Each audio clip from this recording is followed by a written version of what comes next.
जननायगन जो कि farewell movie होने वाली है थालापति विजय की। और हिंदी में इसका टाइटल होने वाला है जननेता। उसका अभी ट्रेलर ड्रॉप हुआ है और मैंने ट्रेलर देखा। मैं देखो सही बात बताऊं, मुझे बढ़िया लगा ट्रेलर, मुझे बढ़िया लगा। जो टिपिकल थालापति की फिल्में होती हैं उसी तरह का मुझे ट्रेलर दिखा है। उसी तरह की मुझे स्टोरी दिखी है कि मतलब देश पे कोई खतरा आने वाला है, उनकी खुद की लड़की को वो जो है वो खुद अप्रोच कर रहे हैं आर्मी में जाने के लिए। और फिर कुछ ऐसी सिचुएशन आती होगी कि खुद थालापति विजय को मैदान में उतरना पड़ता होगा। उनके पुलिस वाले यूनिफॉर्म में भी कुछ ग्लिम्सेस दिखाए गए हैं। बाकी और जिस तरह से धूम धड़ाका हो रहा है, मारकाट हो रही है, एक्शन वगैरह हो रहा है, सब देख के मुझे टिपिकल थालापति विजय वाली वाइब आई है। और वो आनी भी चाहिए क्योंकि देखो नॉर्थ में थालापति की फिल्में आती हैं, प्रमोशन तो कोई करता नहीं है। वो तो इसलिए कि इक्का दुक्का जो हम जैसे फैन होते हैं, जो कुछ चूतिए इंसान होते हैं, जो पोस्टर देख के फिल्म देखने चले जाते हैं, तो इस चक्कर में आजकल सभी लोग कर रहे हैं। तो किसी भी अरे गहरे नत्थु गहरे को उठा के उससे डब करवा लिया। पहली बात तो डबिंग ही समझ में नहीं आएगी यहाँ पे। इस बार थालापति की डबिंग किसने करी है कोई बता ही नहीं सकता। कभी कृष्णा आपसे कर लेते हैं, कभी वो ये रिश्ता क्या कहलाता है वाले हीरो कर लेते हैं। इस बार किसने करी है मुझे तो समझ में नहीं आई। आप लोगों को आई हो तो जरूर से कमेंट में बताइएगा।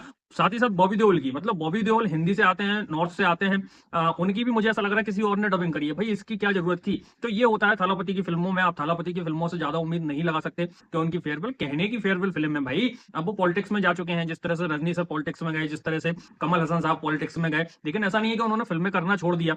ठीक है, समय समय पे 2 साल में 3 साल में फिल्में करते हैं कि नहीं करते हैं। अब जैसे कमल हसन साहब है, वो भी 2-3 साल में फिल्में करते हैं। जैसे उनकी विक्रम आई, अब बढ़िया 2-3 साल का उन्होंने ब्रेक लिया, फिर उनके बाद जो है वो इंडियन आई। तो इस तरह से अब थालापति की फिल्में आएंगी। हर साल आपको थालापति की फिल्म देखने को नहीं मिलने वाली है। तो फेयरवेल सिर्फ नाम मात्र का है। सेम रजनी सर के साथ भी है और सेम अब होगा यहाँ पे थालापति विजय के साथ। नहीं तो आप सोचिए लियो बनाई, जो कि पूरा एक यूनिवर्स का पार्ट होने वाली है। क्योंकि सब लोगों को पता है लॉकी यूनिवर्स कितना धीमा चल रहा है, कितना मद्दा चल रहा है। अगली फिल्म का कोई अपडेट ही नहीं है कि कब होगा कब नहीं होगा। ऐसा तो है नहीं कि लियो बना के छोड़ दिया अब वो आएंगे न्यू यूनिवर्स में। यूनिवर्स में तो भैया उन्हें आना पड़ेगा। इससे पहले वाली भी जो फिल्म थी थालापति की विजय की, उसका भी सेकंड पार्ट अनाउंस कर दिया। तो ऐसा तो है नहीं कि वो अनाउंस करके रह जाएंगे, कभी ना कभी तो वो आएगा। तो फेयरवेल सिर्फ कहने के लिए है। तो उसी तरह का ट्रेलर मुझे देख के समझ में आया। मुझे ट्रेलर बढ़िया लगा है। थालापति स्टाइल की फिल्म है, जिस तरह की थालापति की फिल्में होती हैं, बीजीएम वगैरह सब सॉलिड लग रहा है। यहाँ पे एच विनोद ने बढ़िया यहाँ पे डायरेक्शन किया है। बाकी सारी चीजें धमाकेदार लग रही हैं। साथ ही साथ बॉबी देओल भी बहुत पावरफुल लग रहे हैं। जिस तरह से उनकी एंट्री है, डायलॉग डिलीवरी वो कर रहे हैं, बहुत पावरफुल लग रहे हैं। तो यार मुझे तो ट्रेलर ऑनेस्टली अच्छा लगा। आप लोग लिखकर बताएं आप लोगों की क्या राय है। बाकी मिलते हैं आपसे बहुत जल्द और किसी वीडियो। आप तक के लिए जय हिंद,